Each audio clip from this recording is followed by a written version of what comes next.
this universe, and everything in this universe belongs to Him. Lillahi ma fi samawati ma fil ard wa ma bainahuma. Everything in the heavens and in the earth belong to Allah subhanahu wa ta'ala. And Allah subhanahu wa ta'ala has in many ayats in the Holy Quran has said about the Quran Majid that it was sent down from the heavens to the earth. There is no doubt about the Quran. There is no ambiguity in the Quran and in many other ayats. But in one of the ayats, particularly when he talked about the Holy Quran, he told us, think, reflect, try to understand the deep meaning that it has got. And he tried, Allah subhanahu wa ta'ala tried to wake us up. And he says, think and reflect. And Allah subhanahu wa ta'ala said, لو أنزلنا هذا القرآن على جبل لرأيته خاشعا متصدعا من خشية الله وتلك الأمثال نضربها للناس لعلهم يتفكرون. You do the takfir, you do the fikr, you do the reflection. And it said that the Quran, if it is sent down, I am not going to go into the deeper meaning, because deeper meaning ulamas have gone it and our scholars have gone into it. But overall picture, if you look at it, it says that the Quran was sent down from the heavens on the earth. And if it was sent down on a mountain, the mountain is going to cleave, it is going to break up, and it is going to go into pieces.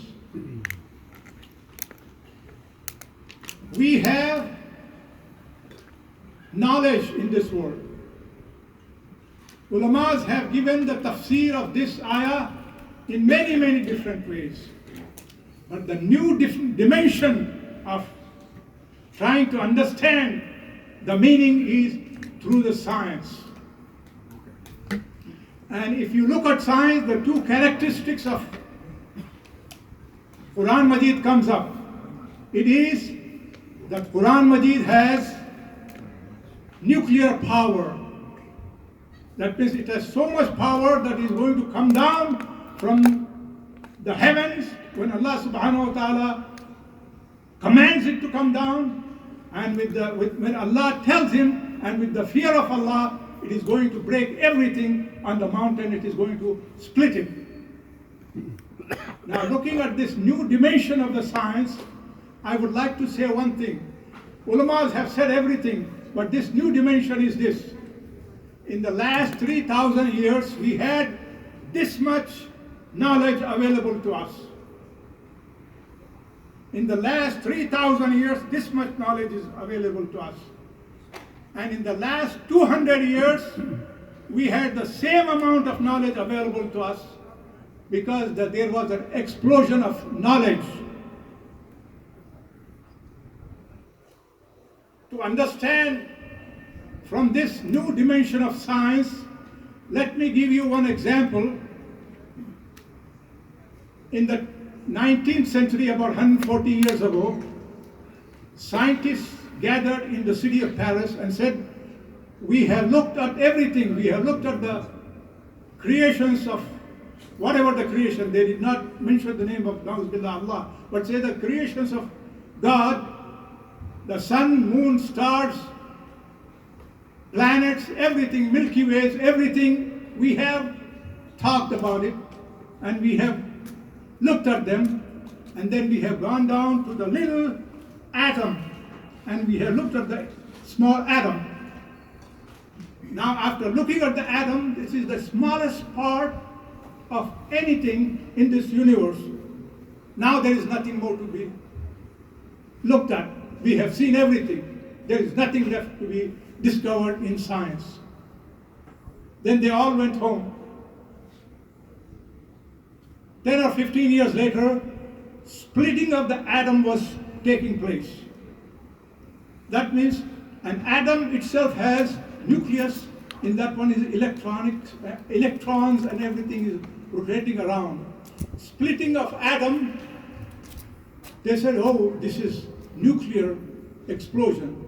When this explosion takes place, a new energy is released.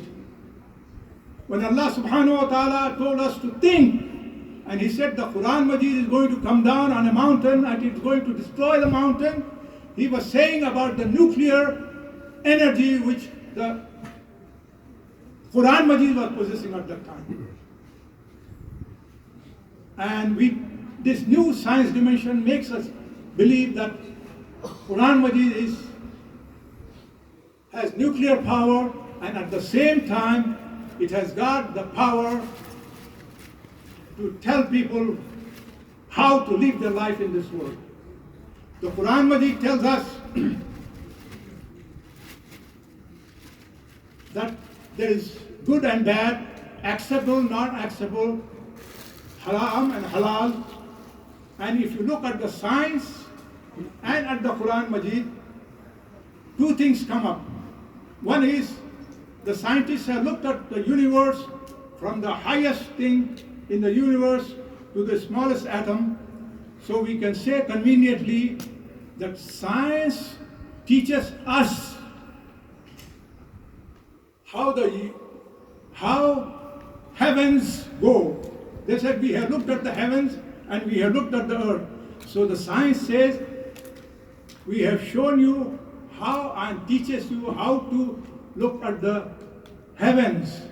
And the Quran Majid teaches us how to go to heaven using it.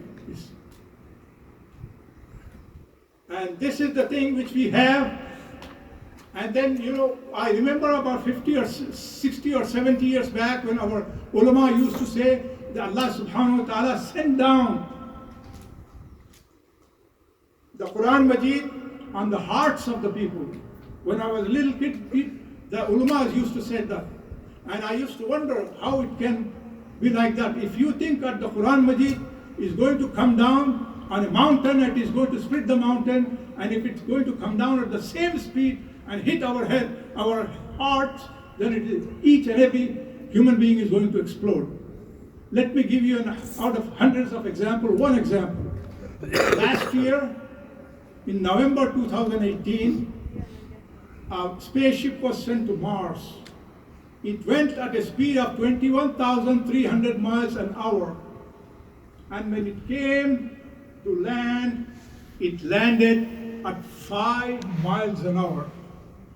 21,300 miles, and when it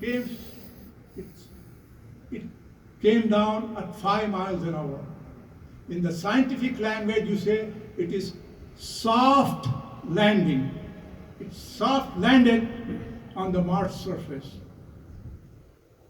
If you look at the scientific dimension of trying to understand this ayah, I would say Allah subhanahu wa ta'ala sent down the Quran Majid with the highest speed. It came down and soft landed on our hearts. It has got jewel of wisdom in it. It has got the deep meaning in it. Our ulamas, our shuyukh have always been saying that if you follow the Quran Majid and you follow the Sunnah, then you are going to go to heaven. So Quran is telling us how to go to heaven. In conclusion, I will say only one thing. رَبَّنَا آتَيْنَا فِي الدُّنْيَا حَسْنَةً وَفِي الْآخِرَةِ حَسْنَةً وَقِنَا عَذَابَ النَّارِ وصلى الله تعالى على خير خلقه محمد وعلى آله وصحبه أجمعين. آمين.